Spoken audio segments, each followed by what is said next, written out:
What a rush or whatever. Oh yeah, what's going on? Yeah, man.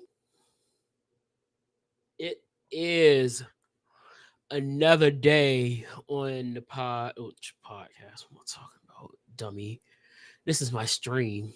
Oh my gosh, I'm out here already slipping. What's going on?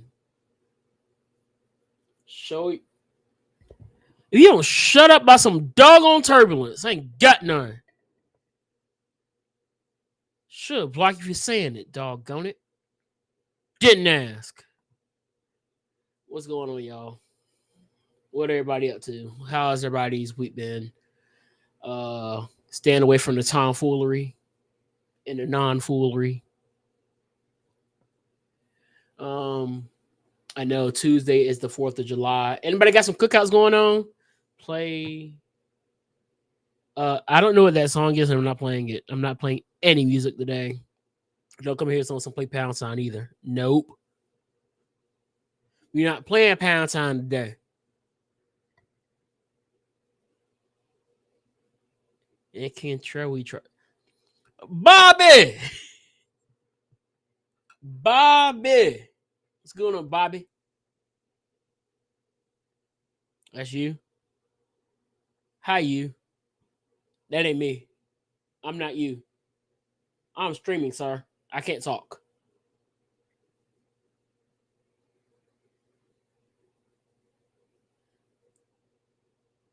My fault, TikTok. I had to put that thing on D&D just in case somebody else tried to call me. I'll talk to all folk later. All people folk. I'll talk to all the people folk later. You ain't cooling. You staying out of trouble, boy. I guess I'll go ahead and get started on the most recent update regarding this whole YNW Melly trial, man. Last update I got was not really good. It was a bunch of what is going on here. But according to this video here, this seems to be some evidence that's gonna looks like it's not good for Melly. Your son coming home. Who your son? No, your Melly. The way it's looking, I don't know if he come home. Let's see though.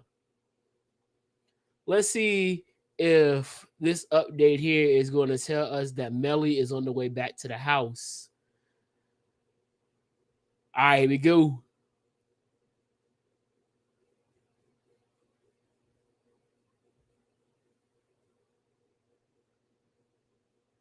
Took the stand to identify him as one of the deceased victims in the case. Sergeant Williams spoke more about his reconstruction and how confident he was that it was not a drive-by. And then the prosecution submitted over 500 pictures of Melly to really hammer it home that it's Melly's phone. And now that we have next week off, this jury is only thinking of how many pictures was on that phone, and they can't really deny that it's Melly. So wait, they got a whole week off this case after the 4th of July week, okay, I suppose. Melly's phone anymore. So yeah, it gets pretty interesting towards the end there. Let's get right into this video. You're entering. Nice big yawn to start off the day for Melly. Good morning, Sergeant. How are you? Is that a light pink suit with a black shirt? How are you able to get Hey, I rock that. Should I get a light pink suit and wear it next year with the black shirt? That's gonna be tough on it. They don't got proof. Whatever that means. the approximate shoulder width of Mr. Thomas? The medical examiner's office, they use a scale. It's a big ruler that goes the length of the autopsy where the decedent is lying. How do you rule out that someone was outside the car? And that was explained in also multiple times. It's the blood on the headliner, the lack of blood in the passenger side rear seat, and the GSR that was inside the vehicle. Individuals have gone back and picked up casings from the scene. How would that affect ejection pattern recreation? Individuals as in strangers? 4 people that were friends with the defendant. They went back to the site of the road. Objection, Your Honor. If individuals went and picked up... Did she just call Melly short? So if they were picked up, it could... How tall is Melly? Hold on, before we continue. How tall is Melly? Is he short? What you laughing at?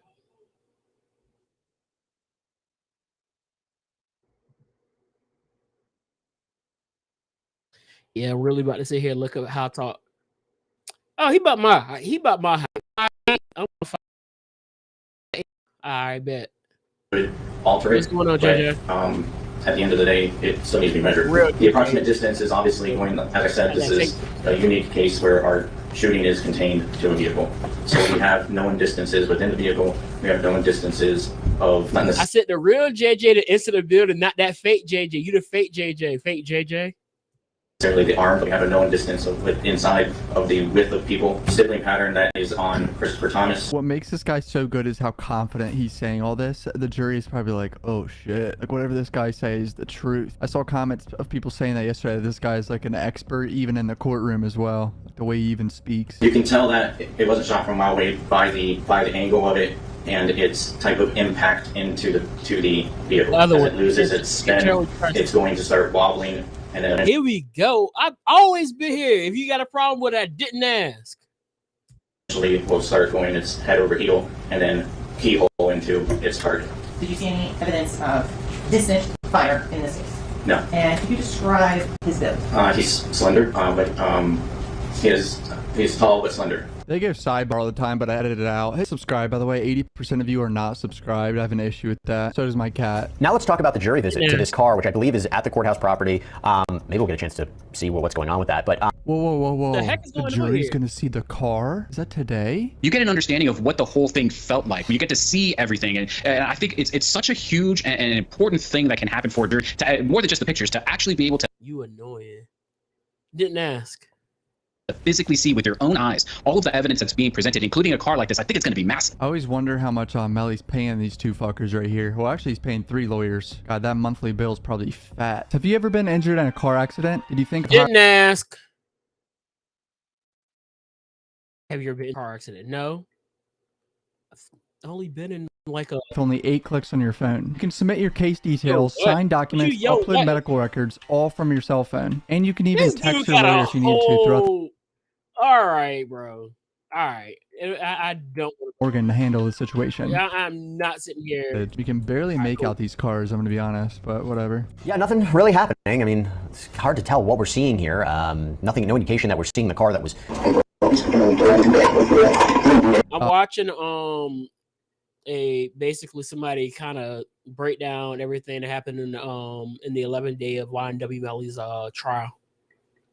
Oh god, I think I heard about this. They're about to show like hundreds of pictures and videos of Melly to prove that it's his phone. These videos just to show ownership of the phone? Ownership of the Snapchat account. The ones with Sack Chaser and Juvie are wild though. Many of them are either way before this incident or way after. I don't know what the relevance. Explain to me, she's trying to establish who owns the Snapchat account because there's a dispute as to ownership of the account. Oh, this is for Snapchat account. Okay, so team objected to the relevancy, and he is denying that right now. Like he got 5 kids at the school picture right now. Later. Someone having 5 kids? Snapchat is based on what we just saw, whether it was the other gentleman or Mr. What's the 403 analysis? Well, relevancy, the 401 analysis. Right? I heard 403. No, 404. Stop talking. Look at it. If I want to look at it, I'm going to look at it. What's good, Jay? Relevance on past because they're trying to establish who owns the account. Okay. So the relevance objection is overruled. If their purpose is to establish ownership because of who is depicted on the videos, that would be undercut if we're seeing other people depicted on videos. You can argue that to the jury. Okay, I mean, if you download some social media with millions of items of information and then come in here and cherry pick some to show, we need to see what they intend to play so that we can have some basis to either interpose an objection or not. That's what they call a motion in limine. You file a motion beforehand, say, Judge, we need some determination as to all of these videos, which ones they're using or something along those lines, so we're not sitting in here while the jury's sitting in the jury room saying, what are they doing out there? The relevancy or 403 objection becomes right because of what is ensued in the trial. He looks annoyed. Judge looks annoyed. And what is left to be proven. And that is our position, Your Honor. And it seems that they only have maybe 8 more in their second piece. I'm not quite sure what the purpose would be to having them go through them so that the court can see what it is. Some of them don't even show Melly in them, so I get what his team's going for.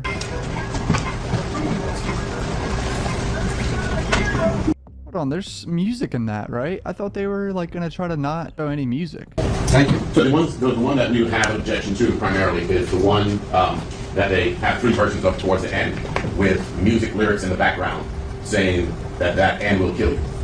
That we think is objectionable. I knew it. It's not his voice, it's a song in the background. But that is sent to one of the witnesses and that it is a threat to them and also an admission to the incident we have here today. What? What's the date on it? 11/22/18. And now the state is claiming that the purpose for those highly prejudicial videos is to show that they were sent to a witness. When asked to prove that, the state has demonstrated that it was posted online and somebody responded to it, which is not what the state said. It doesn't show it's being sent to a witness, and it's not for the purpose of establishing its phone, that it's its phone, and it contains lyrics that are prejudicial, and we object on 4 or 3 grounds. You're saying, no, the messages were... Based off what I'm seeing right now, I would not be surprised based on what's going on right now if they don't find him guilty. Now, clearly there's still a lot more to get into, but right now I could definitely see them going not guilty because this prosecution is not really good at all. Reflect that there's a threat. Based on the time frame of when it was posted after the homicides, that it is something that should go before the jury. The defendant sent to Ms. Hamilton saying that Fort, also known as Portland, says that he saved the life of Mr. Jennings, and he's coming everywhere with him because if the crackers come grab him,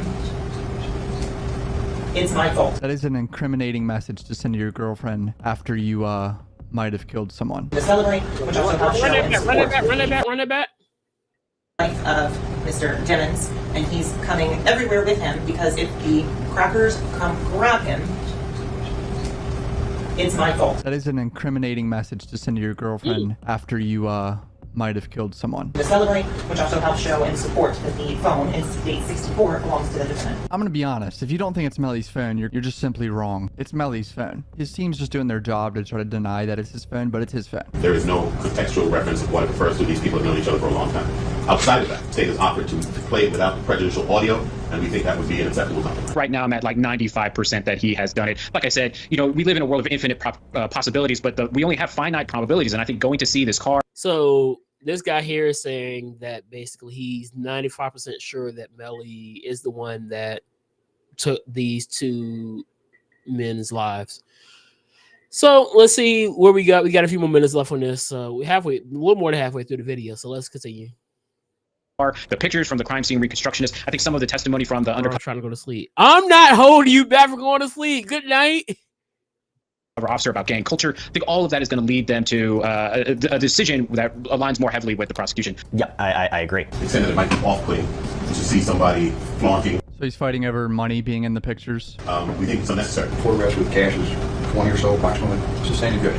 Okay, so we'll go through and then.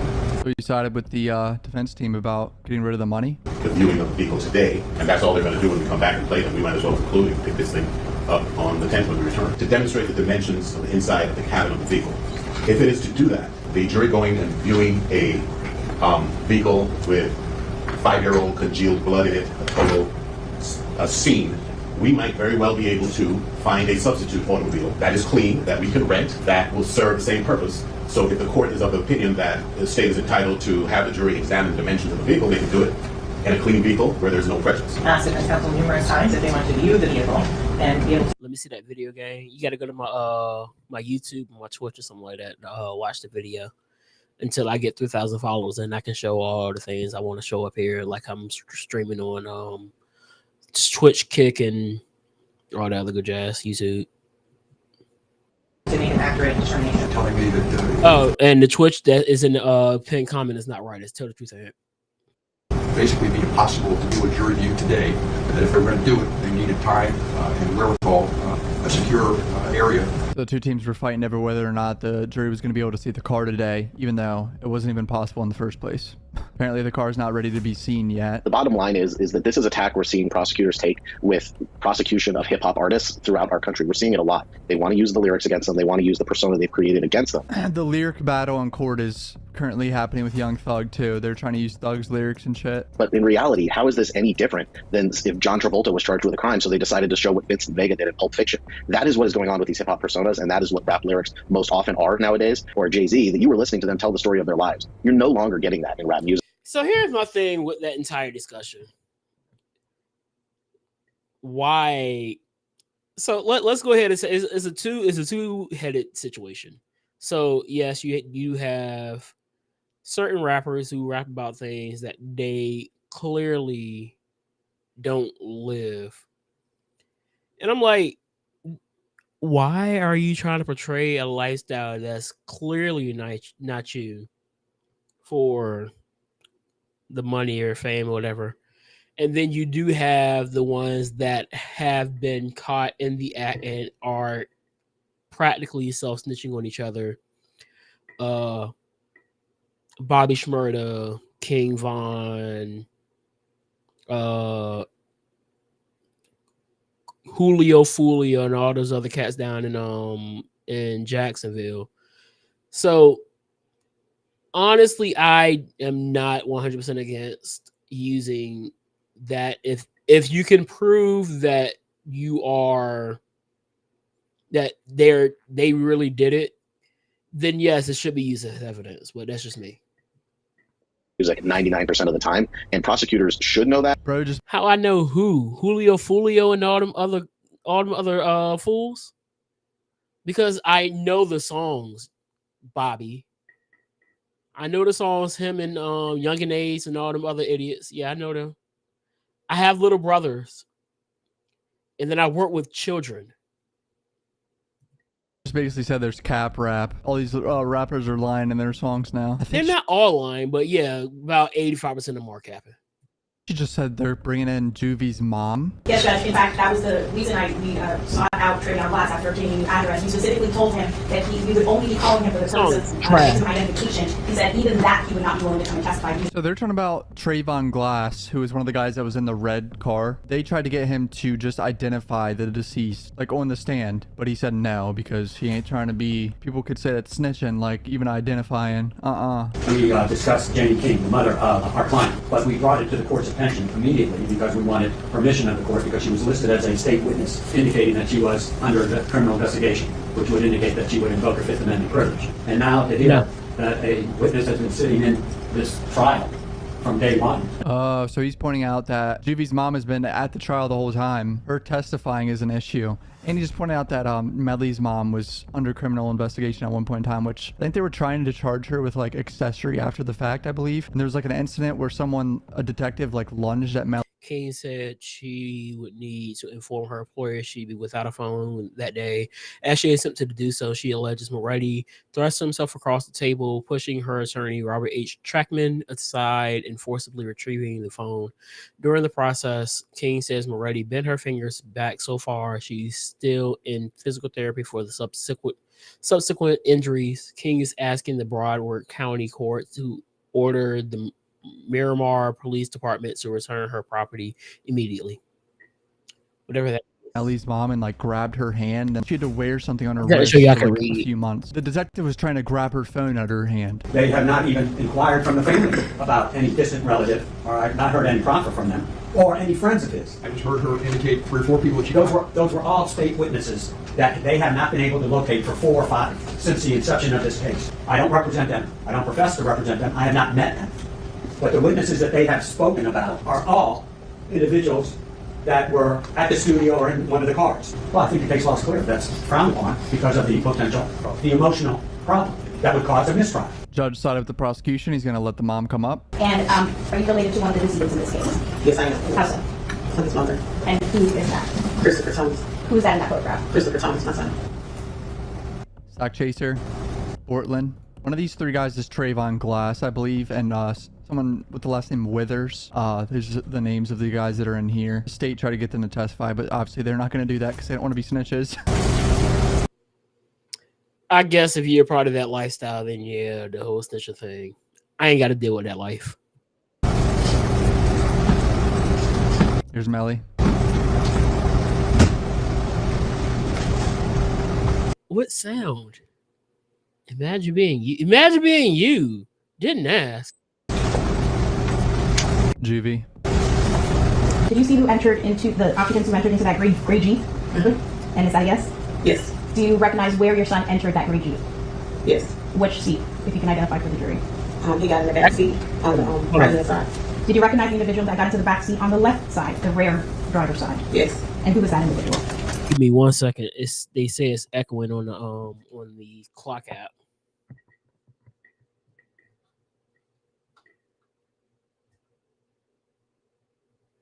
I gotta plug into the iRig real quick. Now what you talking about is echoing.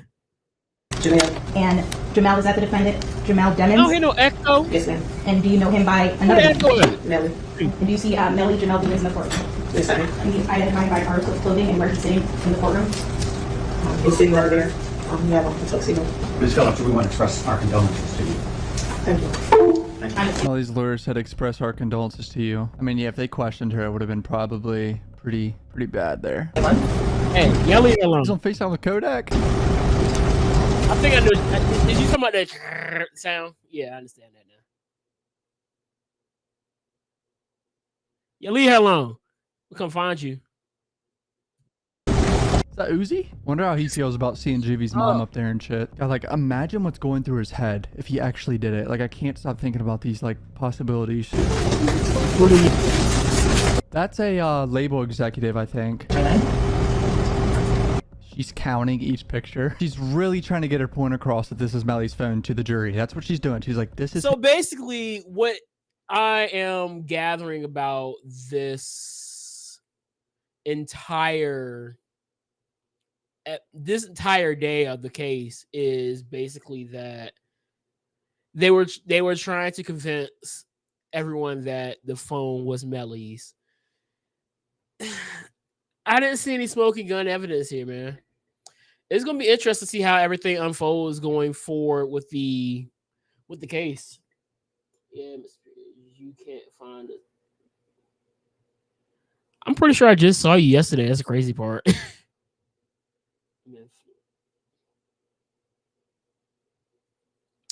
Cap. Oh, y'all, a bunch of cap. But that's enough for that, man. Let's go ahead and move on to some other stuff. What I got going on? Shoot.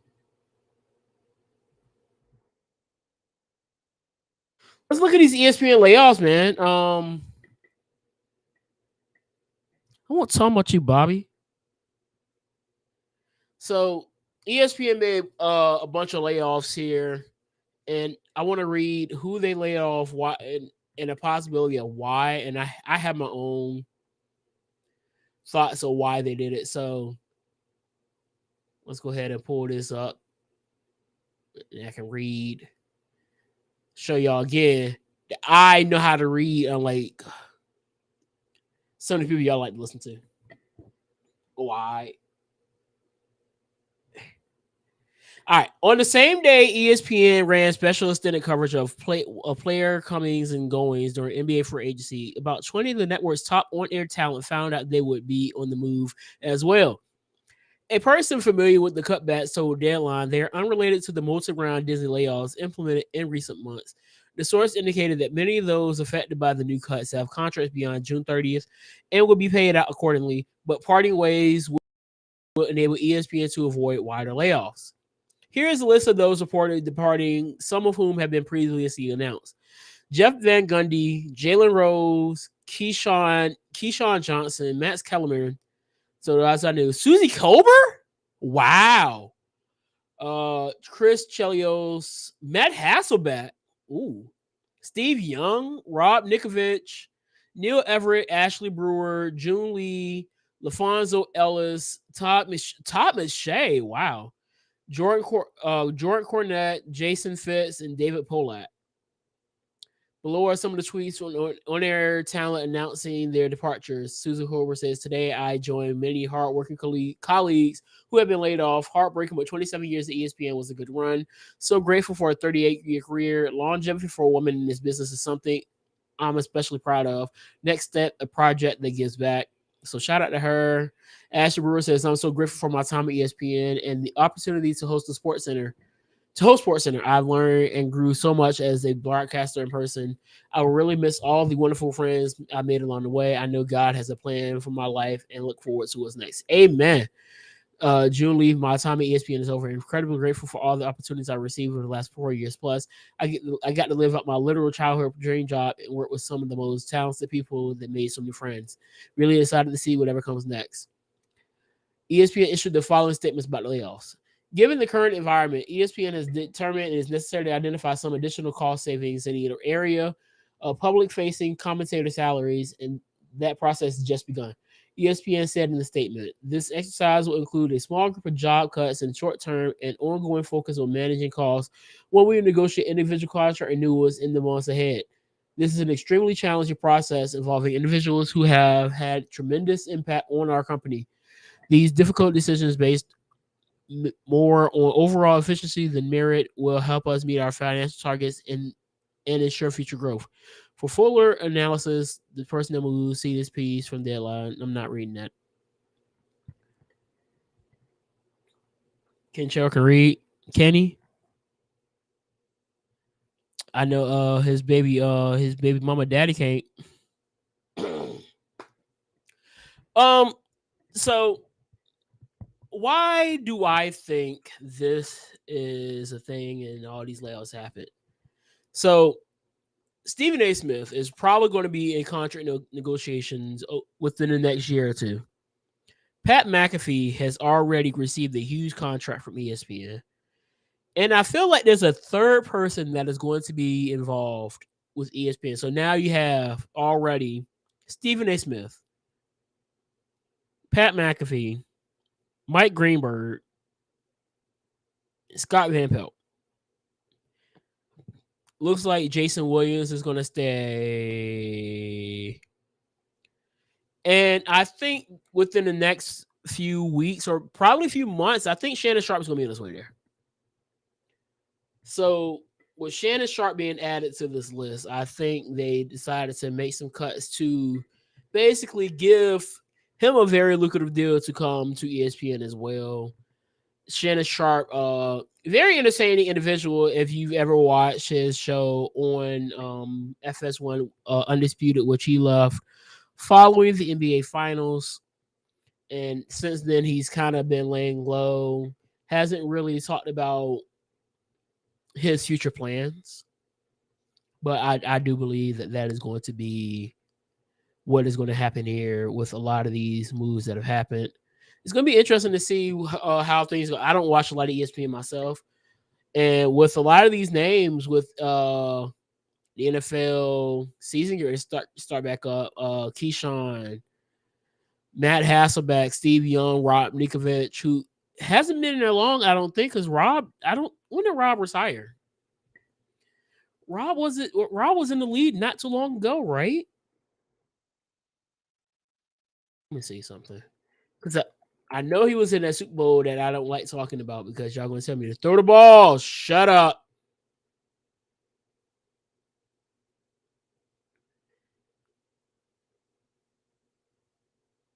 When did Robert Ninkovich retire?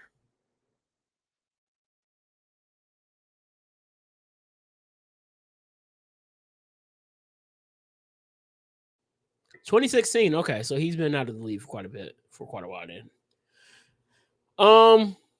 Yeah. But my guess is that this is going to lead up to Stephen A.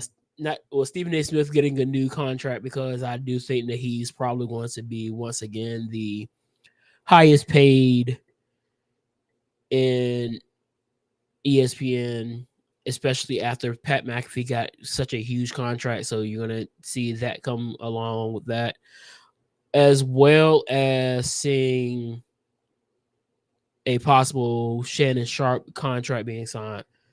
And it's interesting because I don't think I saw a lot of outrage about this, but within the coming months, WWE is scheduled to be going through their cuts, which is pretty normal for a company that is merging with another company. As y'all know, WWE is in the process of beginning their merge with the UFC to create their mega company. And you're probably going to see some names that are going to be released. You're going to see some names that are behind the scenes that are going to be cut as well. So it all sucks. I hate seeing people lose their jobs, man. It just sucks to see people lose their jobs. So, but they'll be fine. I don't see any of these names that will be in a bad situation. Matt Hasselbeck can go coach. Steve Young can go coach or just chill. Rob Ninkovich can go coach. So it's all good in the hood, man. All right. Is anything else going on before I get to the story that I really wanted to talk about and the tomfoolery that goes along with that? Let's go through YouTube and see what else is going on before I See if there's a video I can react to. Oh, I listened to a little Uzi song. I probably won't listen to it again, but it was actually pretty tough. He sampled Shinsuke Nakamura's theme song, and so that was pretty cool.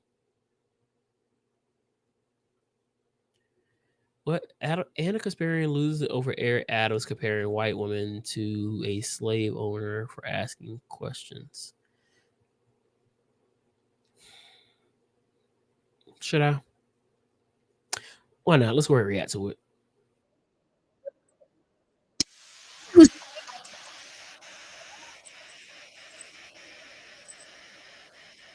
And immediately implied that someone is racist because she dare ask you a question in an aggressive way. I'll grant him that, in an aggressive way, about this very real and serious issue. It's just infuriating. I'm sick of all of it. All right, guys, so we got to react to the Young Turks. And the reason why we got to react to the Young Turks is because these leftists are actually going after Eric Adams for pulling the most disgusting. So is he, I wonder who's, of all the mayors of big cities, who's more unpopular, him or Brandon Johnson? Because both seem to be very unpopular. Race card that I've heard in a long time on a white woman at a city meeting, because the white woman dared point at him while asking about why in the world is rent increasing. Okay, she's asking about rent increases that Eric Adams allegedly supports, okay, and why this is happening. Okay, seems to me to be a very reasonable concern, right? The woman has the right to be angry. You're talking about the cost of living going up in what is already a very expensive city. And Eric Adams, again, decided to pull out the race card and compare her to a plantation owner. Take a look.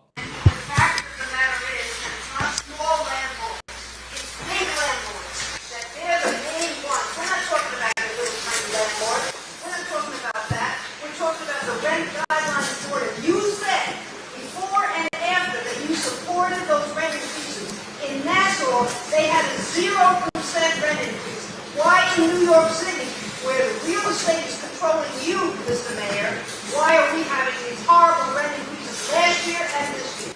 Okay, first, if you're going to ask a question, don't point at me and don't be disrespectful to me. I'm the mayor of this city, and treat me with the respect I deserve to be treated. I'm speaking to you as an adult. Don't stand in front like you treated someone that's on the plantation that you own. Give me the respect I deserve and engage in a conversation. Up here in Washington Heights, treat me with the same level of respect I treat you. So don't be pointing at me. Don't be disrespectful to me. Speak with me as an adult, because I'm a grown man. I walked into this room as a grown man, and I'm going to walk out of this room as a grown man. I answered your question.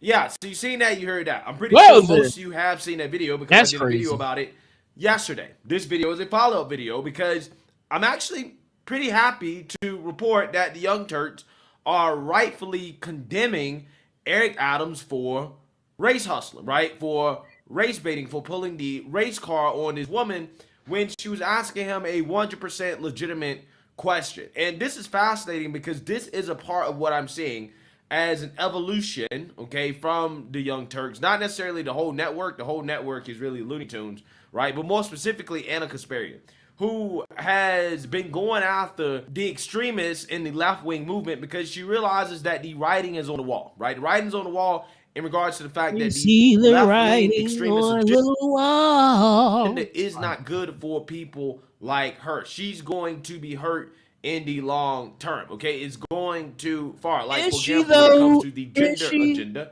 Anna Kasparian, honestly, I feel like everybody's just very soft in this generation, and we got to chill out. Has been called a TERF, a trans exclusionary radical feminist, right? Because she adheres to biology.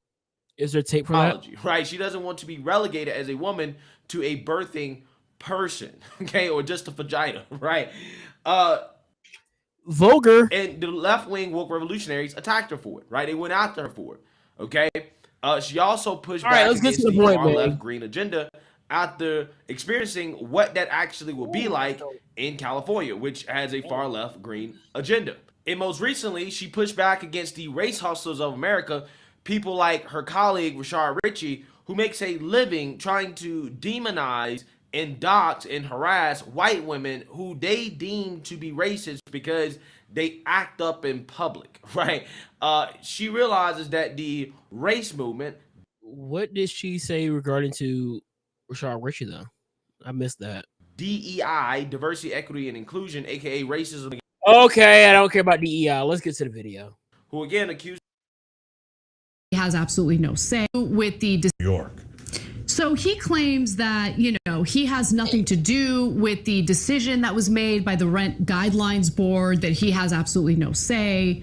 I would venture to say that the mayor of the city could, apply some pressure and look out for the people of New York.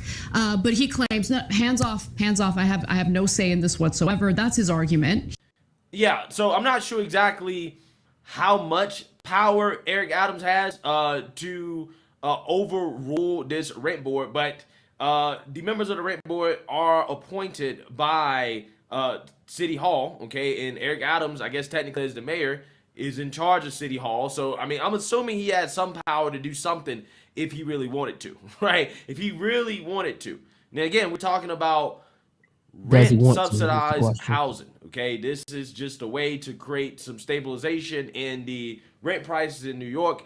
And they've been experiencing some extraordinary hikes over the past few years, more so than usual, okay? They usually don't hike it this much. I think they hiked it like 6% or something like that. Usually it's down like 1%, 2%. And people are pissed off about it, right? Because, again, their rent is going up. I think that's a reasonable thing to get pissed off about. But, yeah, I think Eric Adams, as mayor, definitely has the power to do more than what he's letting on here. Now, I do want to give you some numbers in regard to what Americans are dealing with when it comes to the housing crisis and the unaffordable nature of rent. So this is the highest percentage of New Yorkers facing an affordability crisis in the 23-year history of a study that was done. So according to the study, let's just go back and I'll give you the details on that. There was a study released in April that showed that half of all households in New York don't make enough money to cover basic needs like housing. Okay, so according to the analysis, this is the highest percentage of New Yorkers facing an affordability crisis in the 23-year history of the study, and also marks a significant degradation of life quality since 2021, when the organization's report found that 36% of working age households weren't making ends meet. Listen. But ain't it crazy, guys, how messed up these liberal cities are? I mean, think about it. Ever since basically the country went super woke after George Floyd, the wokest among us, aka the inner liberal cities, they've suffered the most. One day I'm going to actually snap about people using this word woke and not really knowing how to use the word woke, but not right now. Right. They've suffered the most. They've went to shit the most, okay? New York City is one of the most expensive, if not the most expensive, metropolitan area to live in the United States. Okay, I mean, you're talking about $3,500 to rent a little studio apartment. Okay, maybe $7,500 for a 4-bedroom apartment. Okay, on average, they're paying about $4,500. That's a lot, right? That's a lot to live in a place that is crime-ridden, that's disgusting, okay, that has high taxes on top of that. I don't understand why anybody would live here, right? Why would anybody live in these places? Which I guess is why people are fleeing these places, why there's a mass exodus from these liberal cities. Again, we didn't even mention the lockdowns, all the other crazy stuff that goes on in these liberal cities. It's just, it blows my mind that anybody lives in any of these areas, right? I really don't understand it. I really don't get it. People are working their asses off in this country, okay? Working overtime, long hours, barely making enough money to afford housing, okay? They did everything right, they followed all the rules, and they can't even afford to put a roof over their heads. Goddamn right they're angry. And for any politician, anyone who signed up for this, who ran to sit in the seat that Eric Adams is in right now, to deflect and immediately imply that someone is racist because she dare ask you a question in an aggressive way, I'll grant him that, in an aggressive way, about this very real and serious issue, it's just infuriating. She's making a good point here. when you are in a position of that you basically signed up for, you're going to have to understand that in a situation where people are frustrated, there are going to be times where they ask questions in an aggressive way, and I've been in that situation myself. And when things are at a point of this is horrible and what are you guys doing about it, I feel like most people have had that situation where they've wanted to aggressively ask questions and get those answers. And when you are an elected official, you have to understand that this is probably something that's going to happen. Boy, she's hot, right? Literally. I mean, look at her neck. You see how red her neck is, bro? You can tell this definitely irks her, right? This is striking a nerve because she knows that she has been a victim of this same type of deflection from criticism, okay? When she, for example, again, simply declared that, hey, I don't want to be referred to as a birthing person, right? I am a woman. Biology matters. She was called a bigot, right? She was called a bigot. The reason why they call her bigot is so that they can silence her, okay? She knows, again, as a white woman, that this is often what people jump to when white women speak out or have issues with things. They say, well, you're a white woman. You can't have an issue with this. If you have an issue with it, you're racist because you're a white woman, right? This is what they do. She knows where this is going, okay? She sees the writing on the wall, and she's standing up against something that, unfortunately, she helped push in our modern politics. It's just amazing to see her take this 180. It really is. It's truly stunning to behold. I'm sick of all of it. Oh, okay, I know. I'm sick of these politicians who run for public office, run to be public servants, and end up being anything but. Yeah. Well, again, these are all Democrats, right? But this is what y'all support. Let's be honest here. It's not just the Democrats; it's the Republicans too. Let's go ahead and call it. Let's keep it above. This is what y'all vote for. Democrats deflect from any criticism by calling people racist, and Republicans deflect in their own way. Deflection is a human situation, and we gotta go ahead and call it down the middle, man. Right? You didn't think that would be turned back around on you, right? You don't think that'd be turned back around on their constituents, their own people, right? Because again, the definition of racist in the Democrat Party in 2023, according to them, is not actually what the real definition is. It's just simply anybody that disagrees with them. Anybody that criticizes them, anybody that disagrees with them is a racist.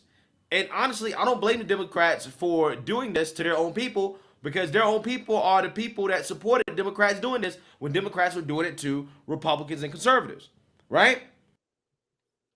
And vice versa. When Democrats were calling Republicans and conservatives racist just simply for criticizing their policies, people like Anna Kasparian cheered it on, right? Because some of y'all are very much racist. And I know people don't want to talk about the lily white Republicans, but they exist. They cheered it on. Now that you have the politicians calling their own constituents racist, right? We're talking about people that are in their own party, Democrats racist, for disagreeing with the party. Now, all of a sudden, again, you have people that have issues with this. They see how silly it is for you to pull out the race card in response to criticism. It's amazing. It's amazing. Again, the best way to red pill a leftist is to give them what they want, right? Give them exactly what they want. So, look, a lot of times in my life, I have gotten either subtly or over the top overtly, you don't belong here. Never. You've never got that, right? That has never happened to you, bro. Hey, I'm sorry to tell you, Jake, that has never happened to you. Stop making it up. Okay, so I know how that feels. I know exactly how that feels. So I have sympathy for that.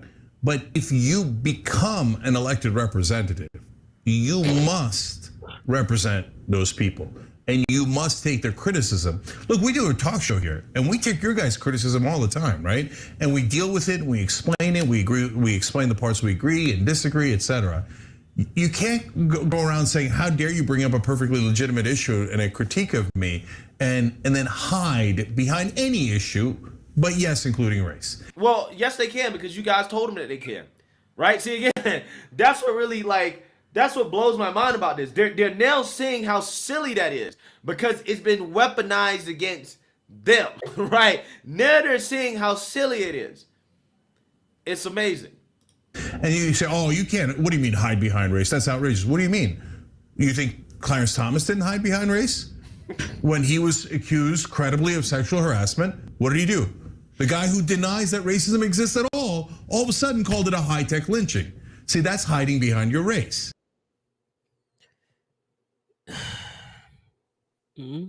Okay, so it can happen, and it does happen. And I think in this case, Eric Adams did do that. Can we just, for a second? This man's all over the place. He just had tried to take a shot at Clarence Thomas. Clarence Thomas ain't got nothing to do with this. He ain't got nothing to do with this. Can't acknowledge the power dynamic in this exchange. Well, to Chank's point, it does show that it exists. Yeah. He's the mayor of New York City. Let's just consider that power dynamic. Yeah, but again, according to your ideology, doesn't matter if he's a mayor. He's black. Therefore, he's a victim, right? Therefore, he's a special snowflake that has to be coddled. You got to walk on eggshells when you talk to him because he might get his feelings hurt because he's black, right? You guys, you set the precedent for this, right? You made this happen. You made these people get this victimhood complex to the point where, again, this power dynamic doesn't matter. It doesn't matter if Eric Adams is a male, okay, a strong male on top of that, a strong man in terms of physically strong. He looks physically strong. A physically strong male, former NYPD mayor, okay, trying to pretend like there's some type of oppression being done against him because a white woman said things to him in a way that he thought was kind of mean, right? I'm just saying, it's just funny to see the left get so upset about things that they are responsible for. That's it. Okay? I mean, we're not talking about some rich, privileged white woman who comes across an impoverished black person and yells at him for no reason. This is a powerful man. He is the mayor of the largest city in this country, and she has a legitimate concern and is representing a concern for countless New Yorkers. To brush her off as someone who just sounds like a plantation owner so you don't have to answer the question, pretty gross. And he didn't. He never answered the question. Of course and he did. So, look, here. He doesn't, because he... The reason why is because he knows that he supports it, right? He's totally fine with this, man. So basically, it's just a follow-up over the whole situation with Eric Adams, who clearly is not a very popular mayor in the state of New York. So who knows? Maybe they pull Chicago and find somebody worse than Eric Adams. Who knows? Am I ready for this? How much is it? Okay, it's not much reading to do. Let's go ahead and read this real quick. So, main event time. So evidently, Colin Kaepernick wants to come back to the NFL. So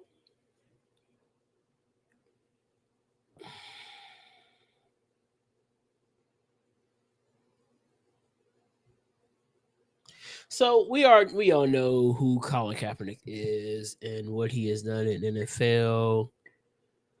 I want to say it was a second round draft pick in 2011 from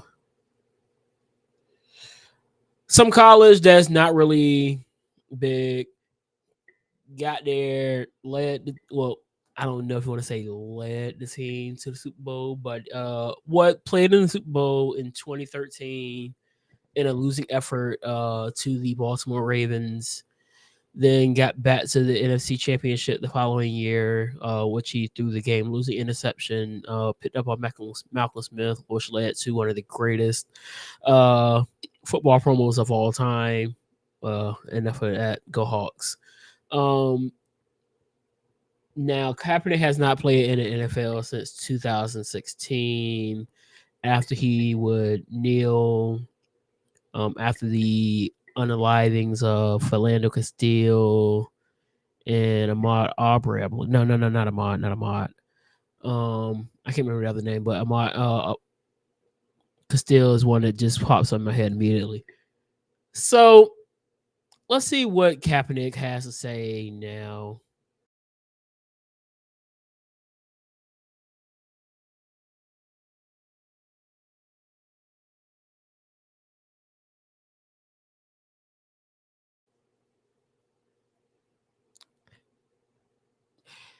NFL teams have avoided signing former San Francisco 49ers quarterback since he began protesting racial injustice in 2016.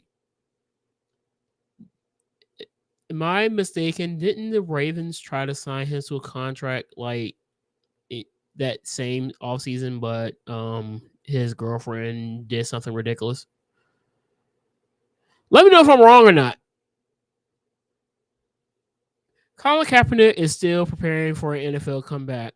The quarterback and civil rights activist says, I still train for it every day. I still prepare for it every day. Kaepernick, 35, tells USA Today, more than anything is trying to get someone to open the door and evaluate me based on the merits of what I can do on the field as opposed to it being a political issue. The former NFL star last played in the league in 2016 for the San Francisco 49ers, playing 12 games and 69 career games for the team. Kaepernick threw for 12,271 yards and 72 touchdowns. He led the 49ers to the Super Bowl in 2013, where the team came out just short of a 34-31 loss to the Baltimore Ravens. But Kaepernick is most remembered for the nation's divided response to his decision during the 2016 season where he began taking the knee, which I want to go ahead and say that the reason why he was kneeling was hijacked because people were saying it was a disrespect to the flag, and I don't want to get into all the unfortunate shit.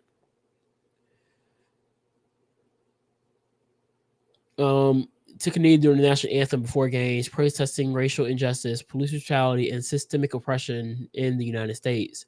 Kaepernick opted out his contract with the San Francisco the next season and has since gone unsigned, often speaking out about his willingness to get back on a pro football field, or speaking about how the combine is basically slave trade. But okay.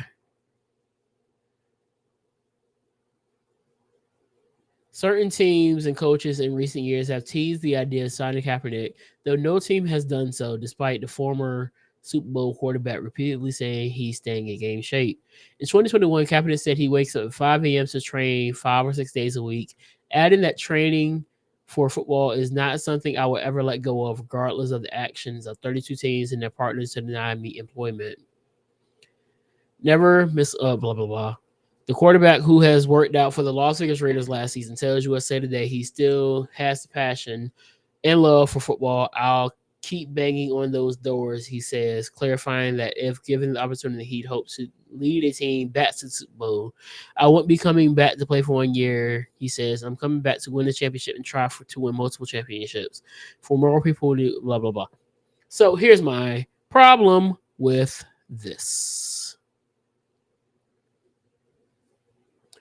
Tomorrow, there is a USFL championship game.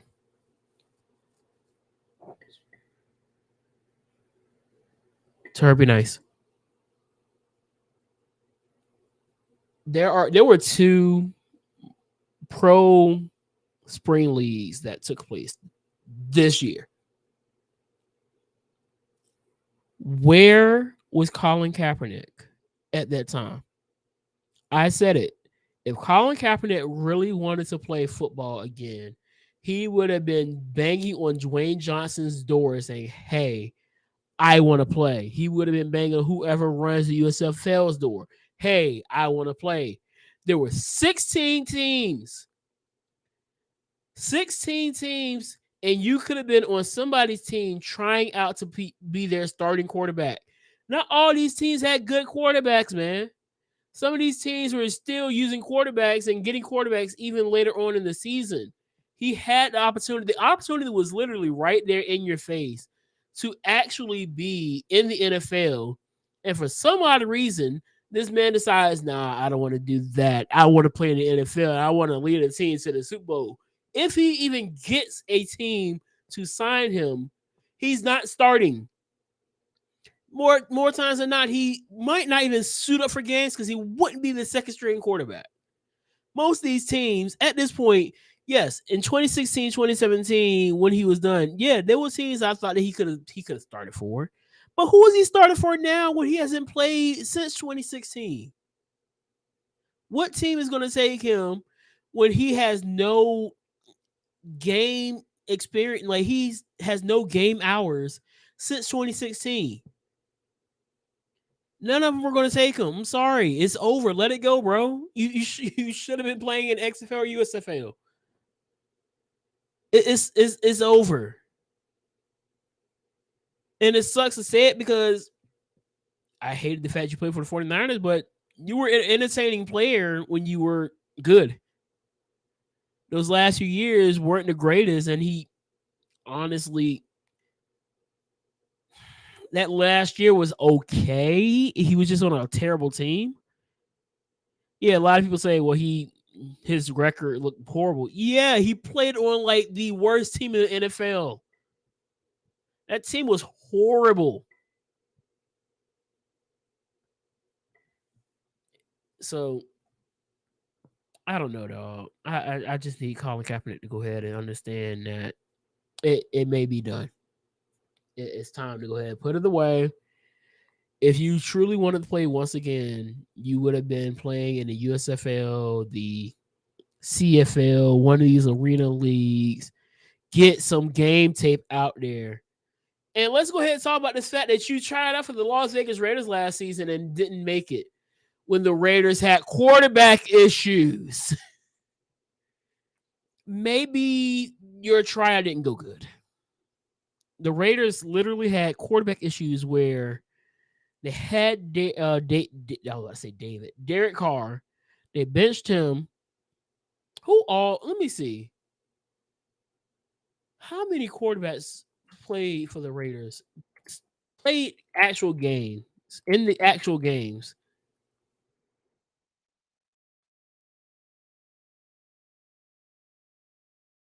Pull up these stats real quick.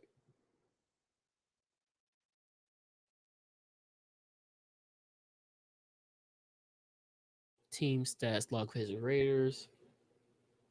Talking about Colin Kaepernick.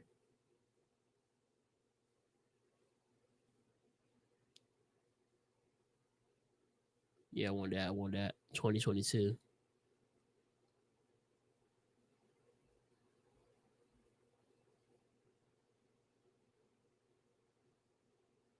My fault, only two, but still, Jarrett Stidham wasn't that great either.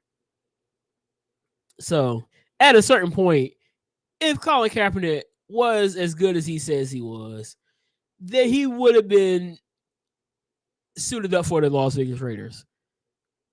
Now, let's look at this here. Because Warren Sapp made a point last year regarding Kaepernick, and I think a lot of people maybe got mad at it or just flat out ignored it. But let's pull up what he said here.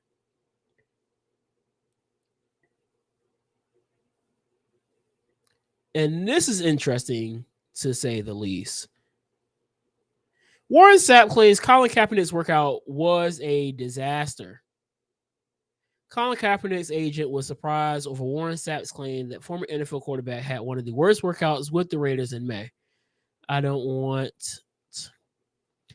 guess Warren didn't talk to the general manager, Dave Ziegler, or the head coach, Josh McDaniels, Naily told Pro Football Talk. I spoke to the GM several times, and he said they all thought Cap was in great shape and threw the ball really well and encouraged any teams to call him about the workout, and he would tell them the same.